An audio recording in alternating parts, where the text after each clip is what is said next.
Rest in peace to singer-songwriter Wayne Lewis, co-founding member of Atlantic Starr. He passed away at the age of 68. It's kind of a bit surprised. Wow. It's funny too, because I'm thinking back 40 years ago, just when they really hit their crossover peak with Secret Lovers. And that whole Lewis saga, the whole interesting saga within the group, and you know, um, interesting how they hit, Don't a week don't go by that usually I listen to Touch a Four Leaf Clover or Circles. They were catchy. They were very catchy. They were a very catchy band. Now they were Atlantic Starr, if I'm keeping it 100. They were my 2.5 to 2.5 tier bands. They were good. That's how I looked at them. But they were catchy. They didn't never seem out of pocket. As a matter of fact, they stayed within their lane. They didn't try to go hip hop. They didn't try to go into something they weren't. They have what we call nice mid-tempo funk, nice tempo grooves. If your heart isn't in it, I always like that video, like that vibe. But there was a real storyline within the group and the female lead singers and the Lewis brothers. There was always something going on with that. It's always like a story within a story. But Secret Lovers was the cut. You couldn't even escape that joint 40 years ago. That was a hood anthem, and then it crossed over. And then, of course, Always was a big hit. They started coming up with them slow cuts, them Hallmark cuts, which took over. So it kind of, it mellowed them out from what they were. But in their peak and their prime, they had a nice blend of jams that would definitely, um, to the Buppy crowd that went to Starbucks, the Buppies, they had a nice, you know, certain vibe, certain sound. They did with their co-producer James Anthony Carmichael used to work with the Commodores. It was a good fit.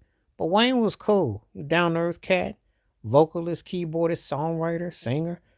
They were good. They were a good band. And you just never know. You never really thinking about it per se because it's almost kind of like it gets taken for granted. But does it really? But the cat song is only 68 and not knowing what's going on, you know. But they got songs that I definitely dug. I mean, and Touch a Four Leaf Clover is one of them songs I could play anytime. That bass line, that groove, that vocals, that song still hits. I mean, what I call the real Atlantic Starr, everything after 85, they found something that worked, when the slow cuts paid the bills and, gave them that crossover shine. But when they were just doing their groove bass, I liked Atlantic Starr. I thought that was, they was cool. And they had some cuts though. But this was a big surprise for a lot of people, fans of R&B music, and he will definitely be missed. He definitely had love and respect from a circle of people who grew up with the music, remember him. Because again, it's like 40 years ago. I remember just like yesterday. Freakeristic was a cut, but it wasn't nothing like Secret Lovers. That thing took off like wildfire. And, but Circles was the jam, Touch a Four Leaf Clover. They had cuts. They had some cuts. They were definitely had some bops that were going on. They one of those bands that, you respected what they did. So he will definitely be missed as a lead vocalist and contributor.